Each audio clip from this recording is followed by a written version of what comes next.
اور اے رسول، لوگوں کو وہ وقت یاد دلاؤ جب تمہارے پروردگار نے آدم کے بیٹوں کی پشت سے ان کی ساری اولاد کو نکالا تھا اور ان کو خود اپنے اوپر گواہ بنایا تھا اور پوچھا تھا کہ کیا میں تمہارا رب نہیں ہوں؟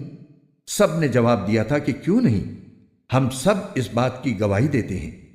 اور یہ اقرار ہم نے اس لیے لیا تھا تاکہ تم قیامت کے دن یہ نہ کہہ سکو کہ ہم تو اس بات سے بے خبر تھے، یا یہ نہ کہہ دو کہ شرک کا آغاز تو بہت پہلے ہمارے باپ دادوں نے کیا تھا اور ہم ان کے بعد انہی کی اولاد بنے۔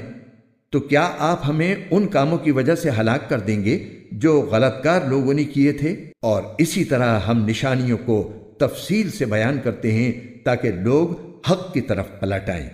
اور اے رسول، ان کو اس شخص کا واقعہ پڑھ کر سناؤ جس کو ہم نے اپنی آیتیں عطا فرمائیں، مگر وہ ان کو بالکل ہی چھوڑ نکلا، پھر شیطان اس کے پیچھے لگا، جس کا نتیجہ یہ ہوا کہ وہ گمراہ لوگوں میں شامل ہو گیا۔ اور اگر ہم چاہتے تو ان آیتوں کی بدولت اسے سربلند کرتے، مگر وہ تو زمین ہی کی طرف جھک کر رہ گیا اور اپنی خواہشات کے پیچھے پڑا رہا۔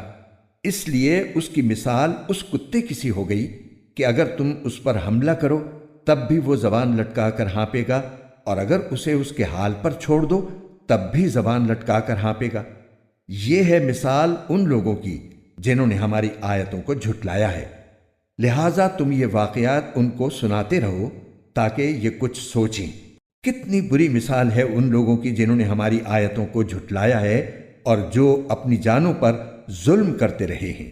جسے اللہ ہدایت دے بس وہی ہدایت یافتہ ہوتا ہے، اور جسے وہ گمراہ رکھے تو ایسے ہی لوگ ہیں جو نقصان اٹھاتے ہیں۔